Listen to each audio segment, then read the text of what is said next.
Hello everyone, welcome again to my channel chemistry जरा हटके। और आज आप पढ़ने जा रहे हैं रिडॉक्स रिएक्शन। और इसको क्योंकि अलग अलग टॉपिक्स होंगे तो हम डिफरेंट पार्ट्स में इसमें स्टडी करेंगे, पार्ट 1, पार्ट 2, पार्ट 3। और यहाँ पर पार्ट 1 को हम लोग देखते हैं। ओके, तो 3 पार्ट्स तो कम से कम रहेंगे ही रहेंगे। तो पार्ट 1 में सबसे पहले देखिए, before starting the balancing of redox reaction हम जानेंगे कि ऑक्सीडेशन क्या होता है, रिडक्शन क्या होता है, कुछ बेसिक टर्म्स को समझेंगे, कुछ क्वेश्चंस करेंगे। ओके, तो बड़े ध्यान से इसको समझिएगा क्योंकि जब आपको बैलेंसिंग सिखाई जाएगी तो उस वक्त ये सारे कॉन्सेप्ट्स आपके काम आएंगे। तो हम स्टार्ट करते हैं। पहली चीज़ देखिए, ऑक्सीडेशन होता है। तो हम ये नहीं जान रहे हैं कि हाइड्रोजन का बढ़ना घटना, ऑक्सीजन का बढ़ना घटना, ऑक्सीडेशन रिडक्शन उनके टर्म्स में भी डिफाइन किया जाता है, लेकिन अब हम केवल देख रहे हैं इंक्रीज इन ऑक्सीडेशन नंबर या फिर इलेक्ट्रॉन्स का एडिशन या रिमूवल, वो देखेंगे। तो ऑक्सीडेशन को कैसे देखिए डिफाइन किया जाएगा, इंक्रीज इन ऑक्सीडेशन नंबर। जैसे सोडियम का यहाँ पर ऑक्सीडेशन नंबर कितना है, 0 है, और यहाँ Na पॉजिटिव में +1 आ जा रहा है, तो इसका मतलब सोडियम का ऑक्सीडेशन नंबर क्या हो रहा है, बढ़ रहा है। तो increase in oxidation number is called oxidation. या डी इलेक्ट्रोनेशन, डी इलेक्ट्रोनेशन का मतलब रिमूवल ऑफ इलेक्ट्रॉन, डी का मतलब हो गया रिमूव करना, तो इलेक्ट्रॉन रिमूव हो रहे हैं तब भी वो क्या है, ऑक्सीडेशन है। रिडक्शन इसी का रिवर्स हो जाएगा, डिक्रीज इन ऑक्सीडेशन नंबर। जैसे क्लोरीन यहाँ 0 है, यहाँ -1 है, तो ऑक्सीडेशन नंबर में कमी आ रही है, या इसको हम इलेक्ट्रोनेशन प्रोसेस भी कह सकते हैं, यानी कि इलेक्ट्रॉन का एडिशन है। तो ऑक्सीडेशन में इलेक्ट्रॉन्स निकलेंगे, ऑक्सीडेशन नंबर बढ़ेगा, रिडक्शन में इलेक्ट्रॉन एक्सेप्ट होंगे और ऑक्सीडेशन नंबर घटेगा। अब आते हैं हम ऑक्सीडाइजिंग एजेंट या ऑक्सीडेंट पे। तो एक्सीडेंट नहीं है, ऑक्सीडेंट है या ऑक्सीडाइजिंग एजेंट है। तो क्या होगा, किसी रिडॉक्स प्रोसेस में जो केमिकल स्पीशीज रिड्यूस होगी वो दूसरे को क्या करेगी, ऑक्सीडाइज करेगी, इसलिए वो ऑक्सीडाइजिंग एजेंट होगा। और किसी रिडॉक्स प्रोसेस में जो स्पीशीज खुद ऑक्सीडाइज होगी वो दूसरे को रिड्यूस करेगी, इसलिए वो रिडक्टेंट या रिड्यूसिंग एजेंट होगा। तो let us solve some questions. कुछ हम क्या करेंगे, क्वेश्चंस यहाँ पर सॉल्व करेंगे। ओके, तो इन एग्जांपल्स को बड़े ध्यान से आपको समझने की ज़रूरत है। तो पहला जो एग्जांपल हमारे पास है वो मैंने लिख दिया, KMnO4 FeSO4 H2SO4, इधर बन जा रहा है K2SO4 MnSO4 वाटर, और साथ में Fe2SO4 का होल थ्राइस। ये प्रोडक्ट्स लिख दिए। अब ये नहीं समझना है कि प्रोडक्ट्स कैसे बने, क्या हुआ, वो इनऑर्गेनिक में आप समझते हैं। जस्ट यहाँ पर देखिएगा कि ऑक्सीडेशन नंबर के बेसिस में हम यहाँ पर बताएंगे कि क्या ये ऑक्सीडाइजिंग एजेंट है या रिड्यूसिंग एजेंट है। ऐसे ही इसके बारे में देखेंगे और ऐसे ही इसके बारे में भी हम लोग देखेंगे। तो सबसे पहले हमें जानना है कि जो KMnO4 है वहाँ पर मैंगनीज का ऑक्सीडेशन नंबर कितना है, +7 है, और MnSO4 में मैंगनीज का +2 है। तो जितने भी लोगों को देखिए, अगर ऑक्सीडेशन नंबर आपने नहीं सीखा है तो आप लोग क्या करेंगे, फर्स्ट और सेकंड जो इसके वीडियोस बने हैं ऑक्सीडेशन नंबर के, पार्ट 1, पार्ट 2, उनको ध्यान से देखिएगा, ताकि क्या है आपको समझ में आ सके कि क्या यहाँ पर लिखा गया है। आयरन का ऑक्सीडेशन नंबर +2 और आयरन का ऑक्सीडेशन नंबर +3। तो जिन जिन एलिमेंट्स का ऑक्सीडेशन नंबर चेंज हो रहा है वो मैंने लिख दिया। अब आप देखिए, मैग्नीज 7 से 2 जा रहा है, इसका मतलब इसका रिडक्शन हो रहा है, इसका मतलब ये ऑक्सीडाइजिंग एजेंट का काम करेगा। ओके, आयरन का ऑक्सीडेशन नंबर 2 है और आयरन का ऑक्सीडेशन नंबर यहाँ पर 3 है, तो उसका मतलब आयरन का क्या हो रहा है, ऑक्सीडेशन हो रहा है, इसलिए ये रिड्यूसिंग एजेंट की तरह काम करेगा। H2SO4 में किसी भी एलिमेंट का ऑक्सीडेशन नंबर चेंज नहीं हो रहा है, वो जस्ट यहाँ पर मीडियम, एसिडिक मीडियम का काम कर रहे हैं। तो इस तरह का एक क्वेश्चन आपके पास बना। इसी तरह का हम दूसरा क्वेश्चन समझते हैं, सेकेंड एग्जाम्पल। तो इस एग्जाम्पल को अगर आप देखिएगा तो यहाँ पर मैंने लिख दिया P4 + KOH + NaOH + H2O। तो प्रोडक्ट्स जो बन गए PS3 KH2PO2 NaH2PO2, ये प्रोडक्ट्स आपके पास यहाँ पर मिले आपको।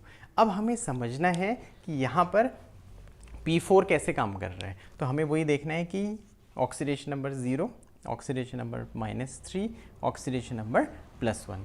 ऑक्सीडेशन नंबर अगर आपको निकालना नहीं आया है तो आप काइंडली पहला ऑक्सीडेशन नंबर का वीडियो और दूसरा वाला जरूर देखिए ताकि आपको समझ में आ सके कैसे ये लिखा गया है। तो हो क्या रहा है, फॉस्फोरस का ऑक्सीडेशन नंबर घट भी रहा है और फॉस्फोरस का ऑक्सीडेशन नंबर बढ़ भी रहा है। तो इसका मतलब इसका रिडक्शन भी पॉसिबल है, इसका ऑक्सीडेशन भी पॉसिबल है। इसका मतलब ये दोनों की तरह काम करेगा। ये यहाँ पर रिड्यूसिंग एजेंट भी होगा और ऑक्सीडाइजिंग एजेंट का भी काम करेगा। इस तरह की रिएक्शन को केमिस्ट्री में कहते हैं, ये मैंने लिख दिया, डिसप्रपोर्शनेशन रिएक्शन, या इसको और सिंपल लैंग्वेज में कहेंगे तो सेल्फ रिडॉक्स रिएक्शन या ऑटो रिडॉक्स रिएक्शन का नाम देंगे।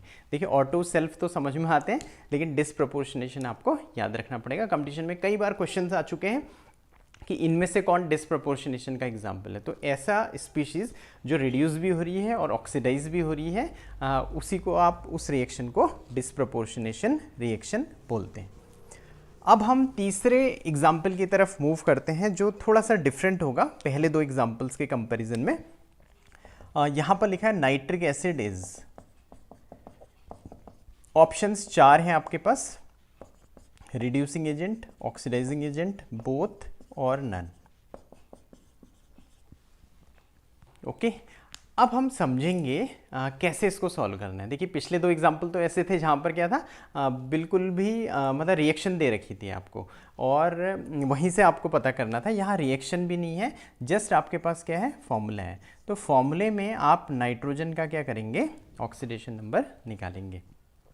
ओके, जब आपने +5 निकाला, अब आप इस रूल को फॉलो करेंगे जो हमने पिछले वीडियोस में भी समझा हुआ है। उन वीडियोस को तभी मैं कह रहा हूँ कि बार बार आप देखिए ताकि रूल्स में कंफ्यूजन ना हो आपको। तो ग्रुप नंबर नाइट्रोजन का फिर भी मैं बताता हूँ यहाँ पर। देखिए ग्रुप नंबर जो नाइट्रोजन का है वो 15th है, लेकिन हम 5th ए के हिसाब से चलेंगे, पुराने के हिसाब से।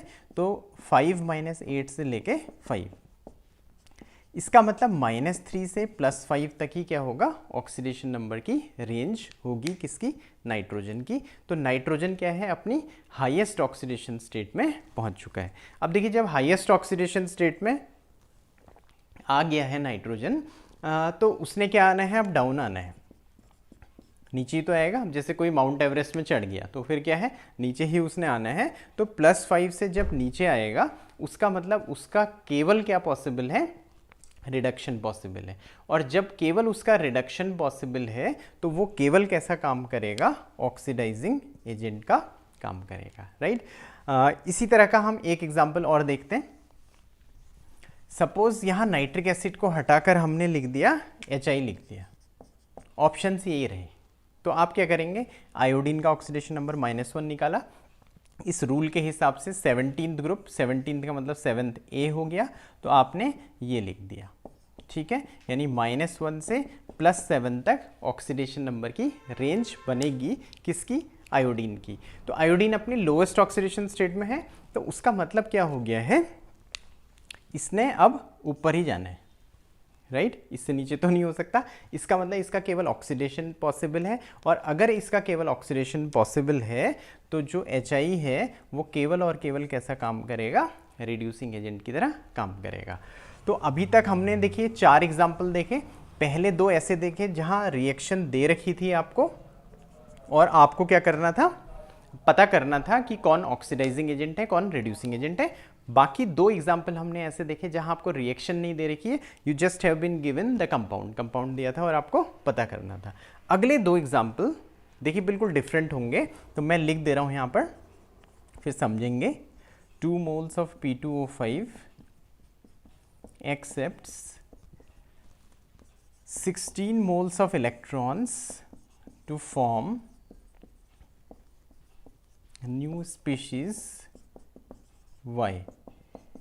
Find oxidation number of phosphorus in Y. ये क्वेश्चन है। देखिए ये IIT में, अगला एग्जाम्पल जो है वो एग्ज़ाम में आया हुआ है IIT में, इसके बाद वाला। और काफ़ी एग्जाम्स में IIT के क्वेश्चंस रिपीट होते रहते हैं, इवन इन मेडिकल। तो आप इसको समझिएगा पहले, फिर उस को हम सॉल्व करेंगे। ओके, तो क्या है देखिए, 2 moles P2O5 16 moles electrons accept करके एक नई स्पीशीज़ बना रहा है। तो इसको ऐसे समझते हैं, मैं आंसर यहाँ पर मैंने लिखा, देखिए 2 मोल P2O5 के अगर 16 मोल्स इलेक्ट्रॉन्स एक्सेप्ट कर रहा है तो 1 मोल P2O5 कितने मोल्स इलेक्ट्रॉन्स एक्सेप्ट करेगा, आधा हो जाएगा।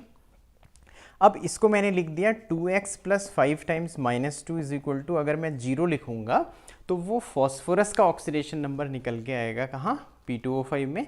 लेकिन फॉस्फोरस का ऑक्सीडेशन नंबर हमें P2O5 में नहीं निकालना है, हमें तो किस में निकालना है, जब ये 8 मोल इलेक्ट्रॉन्स को एक्सेप्ट कर ले रहे हैं। अब 8 मोल इलेक्ट्रॉन्स को एक्सेप्ट करने का मतलब यहाँ पर हम कितना लिखेंगे, -8, क्योंकि इलेक्ट्रॉन एक्सेप्ट करने का मतलब माइनस होगा, लूज करने का मतलब प्लस होगा।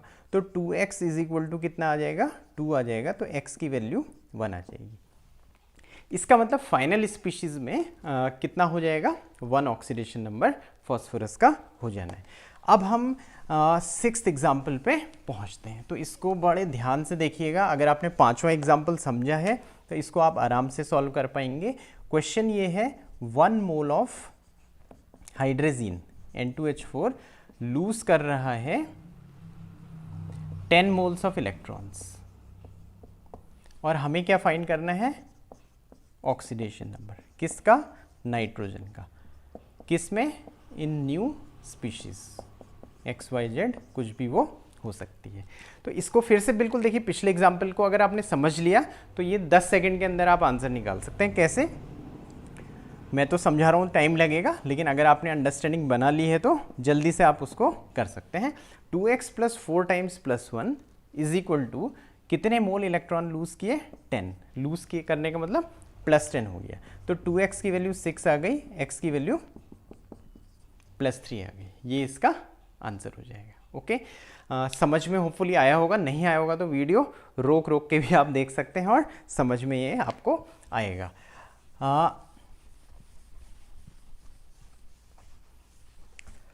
तो इसमें फ्रेंड्स हम लोगों ने क्या किया, रिडॉक्स रिएक्शन के पार्ट 1 को आज समझा, और पार्ट 2 में हम क्या समझेंगे, पार्ट 2 में हम देखेंगे कि इसकी बैलेंसिंग कैसे की जाती है। आयनिक इलेक्ट्रॉन मेथड है, आयन इलेक्ट्रॉन मेथड है, ऑक्सीडेशन स्टेट मेथड है, और बहुत सिंपल तरीके से आपको समझाया जाएगा।